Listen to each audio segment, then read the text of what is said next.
প্রিয় মাছ চাষি ভাইয়েরা, আসসালামু আলাইকুম। আজকে আপনাদের মাঝে আরও নতুন একটি মাছের ভিডিও নিয়ে হাজির হয়েছি। আজকে স্ক্রিনে যে পোনাগুলো দেখতে পাচ্ছেন এগুলো ট্যাংরা মাছের পোনা। এগুলো ছোটো প্রজাতির মাছ।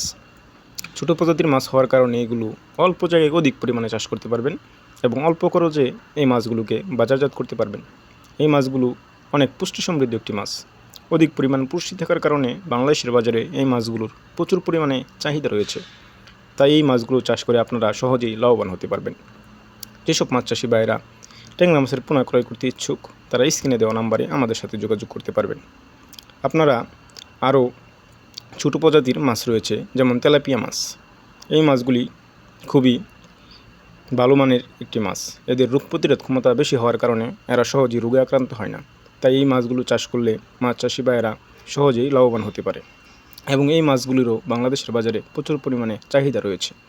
অনেক শৌখিন মৎস্য চাষি ভাইয়েরা আছেন যারা শখের বশত মাছ চাষ করতে চান। তারা চাইলে স্ক্রিনে যে সোনালী রুইগুলো দেখতে পাচ্ছেন এগুলো ক্রয় করে চাষে দিতে পারেন।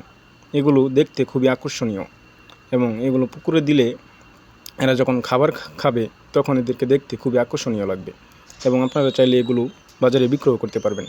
তাই যেসব মাছ চাষি ভাইয়েরা ট্যাংরা, গুলশা, তেলাপিয়া এবং সোনালী রুই সহ অন্যান্য প্রকার মাছের পোনা ক্রয় করতে চান তারা স্ক্রিনে দেওয়া নাম্বারে আমাদের সাথে যোগাযোগ করে মাছের পোনা ক্রয় করতে পারবেন।